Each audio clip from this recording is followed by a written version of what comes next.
दिल्ली में लोकसभा चुनाव के कुछ समय बाद विधानसभा चुनाव हो रहे हैं। ऐसे में यहां पर मुकाबले को लेकर के सभी की निगाहें इसलिए बनी हुई है क्योंकि लोकसभा चुनाव में दिल्ली में आम आदमी पार्टी का खाता तक नहीं खुल पाया था और भारतीय जनता पार्टी सभी सीटों पर जीत ली थी। अब विधानसभा चुनाव में वोटर्स का मिजाज अलग होता है। ऐसे में वोटर्स को लुभाने के सभी प्रमुख दल लगे हुए हैं। विधानसभा सीट पर भारतीय जनता पार्टी का कब्जा है। लक्ष्मीनगर विधानसभा सीट दिल्ली के 70 विधानसभा सीटों में से एक है और इसकी सीट क्रम संख्या 58 है। ये निर्वाचन क्षेत्र पूर्वी दिल्ली लोकसभा निर्वाचन क्षेत्र का एक हिस्सा है। ये निर्वाचन क्षेत्र 2008 में परिसीमन आयोग की ओर से की गई सिफारिशों के बाद पुनर्गठन करके बनाया गया। ये दिल्ली की उन 8 सीटों में से एक है जहां पर 2020 के चुनाव में आम आदमी पार्टी को हार मिली थी। वहीं इस बार भी लक्ष्मीनगर विधानसभा क्षेत्र में चुनावी मुकाबले में दिलचस्प मोड़ आ गया है। आम आदमी पार्टी और भारतीय जनता पार्टी के बीच कांटे की टक्कर देखी जा रही है। इसी क्रम में देशिक न्यूज के संपादक देवानंद शुक्ला जी ने जब बीजेपी प्रत्याशी व सिटिंग विधायक अभय वर्मा से चुनाव पर चर्चा की तो उन्होंने क्या कुछ कहा, देखिए इस खास रिपोर्ट में। नमस्कार, मैं देवानंद शुक्ला और आप देख रहे हैं देशिक न्यूज। मैं अभी मौजूद हूं लक्ष्मी नगर विधानसभा में और हमारे साथ में मौजूद हैं वर्तमान विधायक अभय वर्मा जी। सर, आपका स्वागत है देशिक न्यूज में। बहुत बहुत धन्यवाद। सर, आपकी तैयारी कैसी चल रही है? बहुत अच्छी तैयारी चल रही है जी। और तैयारी क्या, मैं तो 5 साल क्षेत्र के लोगों के सेवा में लगा रहा जी। तो मेरी तैयारी तो आप समझिए 5 साल से चल रही है। और इसका पहला शो कल मेरे नामांकन में देखने को मिला जी। जब भीड़ उमड़ के आई, 5 किलोमीटर मेरे साथ चली, नामांकन केंद्र तक भीड़ टूटी नहीं। तो उससे मुझे लगता है कि मेरे क्षेत्र के लोगों ने मुझ पे अपार प्यार बरसाया है। 5 साल आप विधायक रहे सर, कुछ ऐसे कार्य बचे होंगे जो आपके विधानसभा में उसको आप जो है धरातल पे फिर उतारने की कोशिश करेंगे? देखिए, मैंने आईजीएल गैस पाइपलाइन अपने विधानसभा क्षेत्र के 80% घरों में पहुंचाया है जी। 20% रहते हैं, वो पूरा करना है। मैंने 800 गलियां हैं मेरे विधानसभा क्षेत्र में जी। उसमें से मैं लगभग 500 गलियों का निर्माण करा चुका हूं। 300 गलियां भी बनना है। मेरे क्षेत्र के लोग पानी से बहुत परेशान रहते हैं। पानी की लाइनें तो मैंने बदलवा दी लेकिन पानी सरकार ने नहीं दिए। तो सरकार में आते ही पानी की मात्रा को बढ़ाना और मैं अपने क्षेत्र के लोगों को कम से कम 4 घंटा सुबह और 2 घंटा शाम में पानी दे सकूं, ऐसा योजना बनाना है। सीवर लाइनें भरी पड़ी है, सीवर लाइन खाली हो, सीवर लाइन की सफाई अच्छे से हो, क्योंकि सीवर लाइनें भी मैंने 60% से अधिक बदलवाए हैं। लेकिन चूँकि कोई कार्य योजना नहीं है, कोई मास्टर प्लान नहीं है, तो इस कारण से सीवर लाइन के सफाई और सीवर लाइन का वो जो फसावट है उसको ठीक करना मेरा पहला कर्तव्य होगा और सरकार में आते ही एक मास्टर प्लान सीवर लाइन के लिए बनाएंगे। इसके अलावा मैंने अपने क्षेत्र में यमुना खादर से बांग्लादेश रोहिंग्या जैसे लोगों को हटाकर असीता ईस्ट जैसा बहुत सुंदर पार्क हमने बनवाया है। उस पार्क का दूसरा हिस्सा जो कि मेरे ललिता पार्क, रमेश पार्क, गढ़वाली मोहल्ला बैंक इनक्लेव से सटा हुआ है, वो 10-15% काम रह गया है। उसको पूरा करा के जल्दी से जल्दी चालू कराना मेरा कर्तव्य रहेगा। ऐसे ही मैंने मंडावली के लोगों के लिए एक सुंदर पार्क का निर्माण कराया है। मंडावली में लगभग सारी गलियों का निर्माण हो गया है, 7-8 गलियां रहती है जिसको पूरा कराना है। लेकिन 2 बड़े काम हैं मेरे क्षेत्र के जिनका मेरे मन में मलाल है कि उसको कैसे किया जाए। एक है ट्रैफिक कंजेशन, विकास मार्ग पे गाड़ियां रेंगती है। मेरे जैसे व्यक्ति को भी विकास मार्ग लक्ष्मीनगर मेट्रो स्टेशन से अपने घर आने में 20-25 मिनट लग जाते हैं जी। तो मुझे लगता है कि ट्रैफिक कंजेशन को लेके जो मैं एक अभियान छेड़ा हुआ था, दिल्ली ट्रैफिक पुलिस और पीडब्ल्यूडी के अधिकारियों के साथ कई मीटिंगें हुई, लेकिन उस मीटिंग से ये तय किया गया कि सारी रेड लाइट विकास मार्ग से समाप्त की जाए और उस पर काम भी शुरू हो गया है। लेकिन उसको असली कार्य रूप में उतारने के लिए मुझे अगले टर्म में बहुत मेहनत करना है, क्योंकि वो रेड लाइट समाप्त होंगे तो ट्रैफिक कंजेशन कम होगा। और एक बड़ा काम, मेरा क्षेत्र बहुत छोटा क्षेत्र है और बहुत ज़्यादा लोग रहते हैं, तो यहाँ पे पार्किंग की विकट समस्या है। तो मल्टी लेवल पार्किंग मुझे बनाने हैं, जिसको लेकर मैंने 3 स्पॉट सेलेक्ट किए हुए हैं। एक ललिता पार्क सरफेस पार्किंग, एक कार बाजार वाली सरफेस पार्किंग और एक गणेश चौक पे जो सरफेस पार्किंग है। इन तीनों जगहों का मैंने सर्वे करा दिया था। डीडीए अधिकारियों के साथ हमारी मीटिंग भी हो गई थी।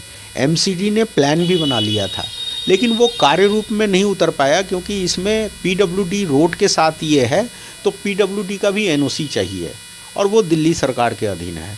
और दूसरा, डीडीए और एमसीडी के बीच प्रॉफिट शेयरिंग को लेके भी डिस्प्यूट है। तो मुझे लगता है कि इस बार जब हमारी सरकार बनेगी तो इस 3 में से कम 2 मल्टी लेवल पार्किंग निश्चित रूप से बनाएंगे, और ये 2 प्रमुख काम इस क्षेत्र के बचे हुए। जी, ये आपने अपने प्रमुख कार्य बताया जब जीतने के बाद। दूसरा, अगर देखा जाए तो विपक्ष कहीं ना कहीं हावी हो रही योजनाओं को लेकर, कहीं 2100 रुपये तो कहीं 2500 रुपये देने की बात कर रहे हैं चुनाव जीतने के बाद। क्या लगता है कि ये प्रभावी नहीं होंगे? देखिए, ये प्रभावी इसलिए नहीं होंगे कि इन्होंने 1000 रुपया देने की बात कही थी मार्च 2024 में, इन्होंने दिया नहीं। लोकसभा चुनाव में इन्होंने कहा चुनाव खत्म होते हम देंगे, लेकिन चुनाव खत्म होने के बाद भी नहीं दिया। और इस चुनाव से पहले एकदम से आए, बोले 1000 का हमने वायदा किया था, अब हम चुनाव जीत के आएंगे तो 2100 देंगे। जो व्यक्ति 1000 रुपया नहीं दे पाया, जो व्यक्ति आज 2.5 साल होने जा रहे हैं पंजाब में नहीं दे पाया, वो दिल्ली में क्या देगा? मैं तो इतना कह सकता हूँ कि मेरी पार्टी जो भी घोषणा करेगी उसको पूरा करेगी। हमने महाराष्ट्र में पूरा किया, हमने मध्य प्रदेश में पूरा किया है, हमने राजस्थान में पूरा किया, हमने हरियाणा में पूरा किया है। तो हम अगर कोई घोषणा करेंगे तो हम पूरा करेंगे। ये अगर घोषणा करेगा तो ये पूरा नहीं करेगा, क्योंकि पहले भी ये पूरा नहीं कर पाया है। उत्तर प्रदेश या फिर देखा जाए तो बिहार से लोगों को यहाँ पे लाके बसाया जा रहा है, वोट बढ़ाने का कार्य किया जा रहा है और हमारे लोगों को जो है वोट काटा जा रहा है। तो इस पे आपकी क्या राय है? कहीं ना कहीं पूर्वांचलियों को लेकर उन्होंने निशाना साधा है। देखिए, मैं इस बात से बहुत व्यथित हूँ। मुझे लगता है कि केजरीवाल जी की मानसिक दिवालियापन हो। पता नहीं क्यों केजरीवाल जी बिहार और यूपी को बाहरी कहते हैं। जी, हरियाणा से आने वाला व्यक्ति दिल्ली का है, राजस्थान से आने वाला व्यक्ति दिल्ली का है, मध्य प्रदेश से आने वाला व्यक्ति दिल्ली का है, हिमाचल और उत्तराखंड से आने वाला व्यक्ति भी दिल्ली का है। लेकिन पूर्वी उत्तर प्रदेश और बिहार से कोई आता है तो वो बाहरी है। पहली तो इस सोच पे मेरा अटैक है। मैं तो ये कहना चाहता हूँ केजरीवाल जी, आप भी दिल्ली गए, दिल्ली के इतिहास को हम पढ़ेंगे तो दिल्ली का कोई नहीं है। सब कहीं ना कहीं से आए और सब बराबर हैं, ये मिनी भारत है।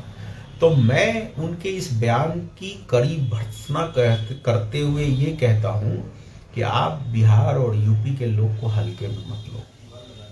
आपके इस मानसिकता का जवाब इस बार पूर्वांचल समाज वोट देके करेगा। जी, आप इससे पहले भी कह चुके होंगे 500 रुपए का टिकट कटा के आते हैं और 5 लाख का इलाज करा के जाते हैं। जी, मैं इस पे भी कहता हूँ, जी, अरे भाई साहब, कौन से हॉस्पिटल में इलाज करा के जाते हैं?